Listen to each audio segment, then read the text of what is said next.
Vamos agora formular o nosso problema de colisões dentro do contexto da teoria da relatividade. E vamos também definir o que chamamos de invariantes, porque o uso de invariantes é muito útil. Simplifica o problema, ajuda-nos a resolver muitos problemas envolvendo colisões de partículas no regime relativístico. Muito bem. Como é que o problema, então, é colocado no contexto da teoria da relatividade? Muito bem. Eu tenho aqui um processo de colisão. Essa aqui é a região onde as partículas interagem. E eu tenho, então, partículas que colidem. É claro que eu estou descrevendo a primeira etapa antes da interação entre elas. Né? Antes, durante a colisão, que a gente não fala nisso, nós não vamos falar nisso, né?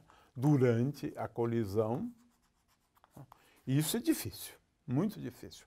E, finalmente, o que nós chamamos de depois da colisão. Depois da colisão. O que nós temos depois da colisão? Antes da colisão, digamos que eu tenha N partículas. Depois, mas em geral N igual a 2. Vamos até simplificar as coisas. Né? Eu tenho duas partículas, mas poderia ser N. Né? Duas partículas e na etapa final eu tenho N partículas. Antes, durante e depois da colisão. Né? A gente analisa sempre antes do que é a colisão propriamente dita, quando as partículas interagem. Né?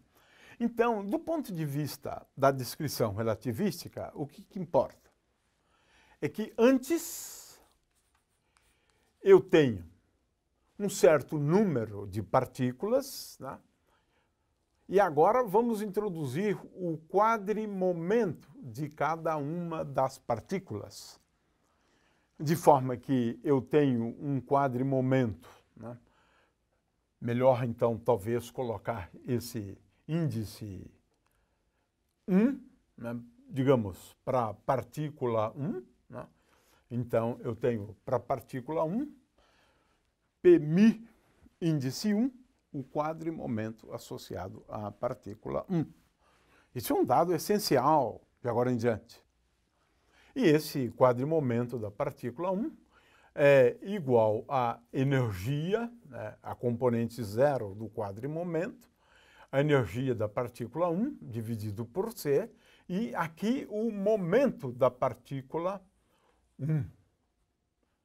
O momento da partícula 1.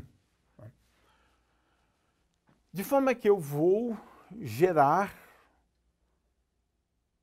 um quadrimomento para cada uma das partículas.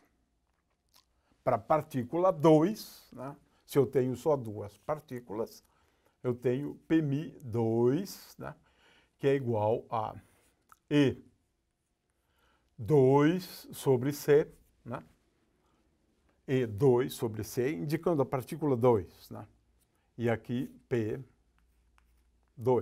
indicando a partícula 2. E se eu tenho mais, é a mesma coisa. É a mesma coisa. Vou escrevendo. E depois? E depois? Depois é a mesma coisa. Eu tenho agora, eventualmente, diferentes partículas. Né? Eu tenho uma... Agora, para lembrar que é depois, coloco um linha aqui. Depois eu tenho uma partícula 1, que não necessariamente é a mesma. Uma que é apenas um índice, né? Né? Uma partícula, energia, e linha 1 sobre C, e P', veja bem, o linha é para depois, né? P'1.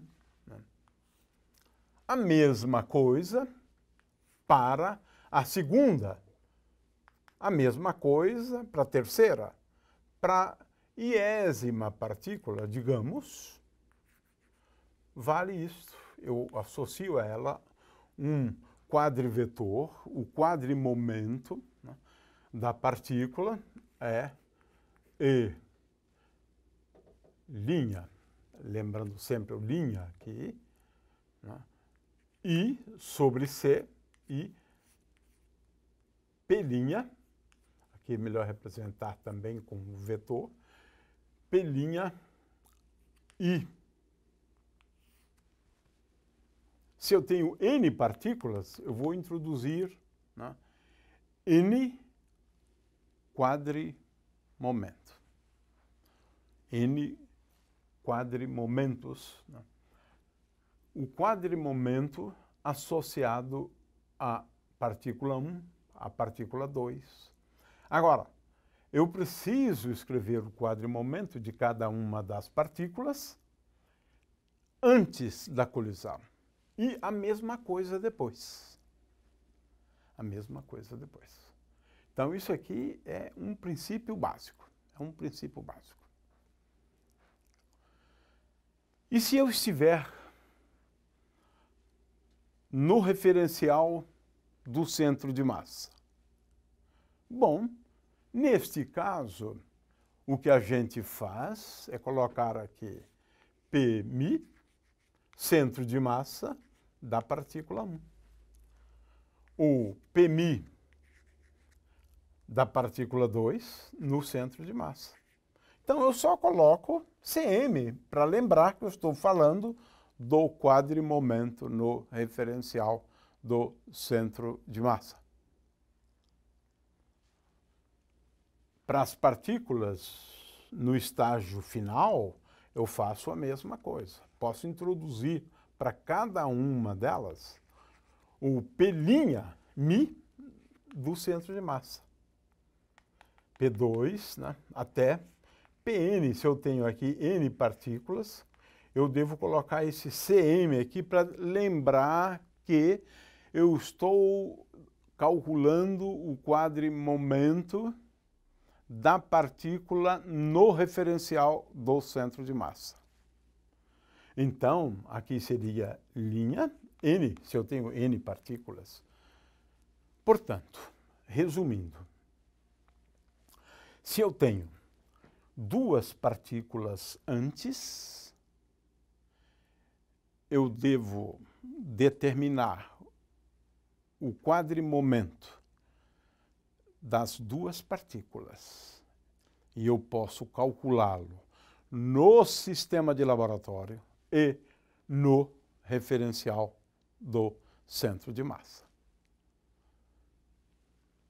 Na etapa final, se eu tenho N partículas, eu tenho que ser capaz de escrever o quadrimomento de cada uma das partículas que resultam do processo de colisão. É isso. Essa é a primeira coisa. Para a gente fazer essa coisa direitinho, esse é o passo essencial. É pelo menos escrever de saída o quadrimomento da partícula 1, da partícula 2, da partícula N antes e a mesma coisa depois. Muito bem, tendo feito isto, e eu posso escrever tanto para o laboratório, né, tanto para o laboratório, o sistema laboratório, quanto para o sistema centro de massa. Isso que é importante. Antes e a mesma coisa depois. Eu posso definir essas grandezas no laboratório ou posso definir essas grandezas no centro de massa. Muito bem, agora já temos, do ponto de vista formal, estamos preparados agora. O que nós sabemos? Bom, o que a gente sabe com certeza é o seguinte, que se eu definir o quadrimomento total, veja, Pmi. Quem que é agora Pmi? Pmi é o quadrimomento total. Como é que eu defino esse quadrimomento total? Antes, né? Claro, eu tenho o seguinte, vou definir o quadrimomento total, por definição, como sendo a soma dos quadrimomenta das partículas que participam da colisão. Então, aqui eu vou somar I de 1 até 2, por exemplo, 3. Mas, em geral, a gente só se preocupa com colisões onde no início só tenho duas partículas, né? Então, aqui eu vou colocar P, Mi, I e só. P, Mi, I e só. Então, para a partícula 1, eu calculo e somo. Para a partícula 2, eu calculo e somo. Agora, eu posso usar tanto o laboratório, sistema de laboratório, como também posso definir o vetor quadrimomento Pmi no sistema centro de massa. Agora, eu vou colocar um Cm aqui, né? E agora, também posso definir esse quadrivetor momento total, momento energia total, né? O quadrimomentum, ou quadrimomentum, Pmi do centro de massa é igual à soma de I de 1 até 2, ou N, né? Pode ser, no caso do início, seria somente duas, né? Então, Pmi, né? Agora, centro de massa, índice I aqui. Então, eu posso agora, em seguida, construir esses dois quadrimomentos. Ou o quadrivetor momento-energia. E posso fazer a mesma coisa depois, né? Só que depois eu coloco uma linha. Defino P, Mi, linha,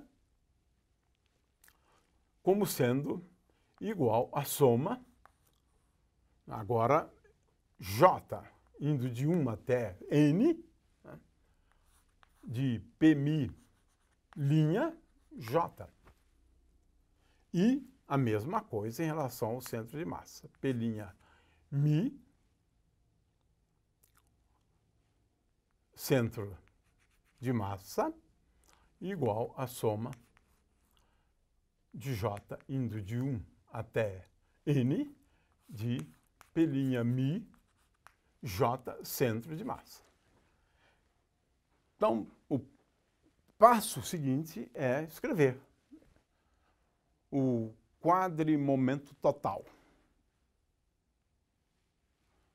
E agora, o que fazemos?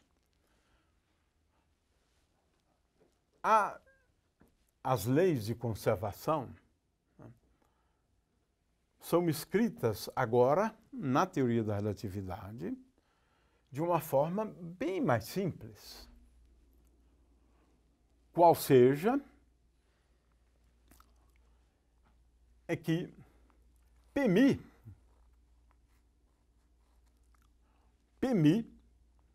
igual a P' Mi.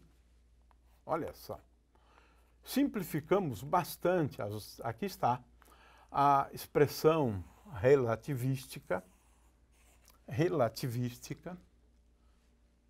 né, para as leis de conservação, escritas de uma maneira bem simples, usando a teoria da relatividade. Então, aqui estão as duas leis de conservação. Aqui estão as duas leis, estão as duas. Conservação do momento e energia, escrito assim. É claro que eu posso usar essa mesma lei de conservação usando o sistema centro de massa. No sistema centro de massa, vale a mesma coisa. P' Mi igual centro de massa é igual ou melhor, Pmi é igual a P'M, centro de massa. Pronto. Usando dois referenciais distintos, mas não importa o referencial. Eu tenho conservação de energia e momento num referencial e no outro referencial. Então, quais são as equações básicas? Ou esta e essa. É isso. Processos de colisão envolve analisar estas equações. Em alguns casos é melhor essa, em outros casos é melhor aquela.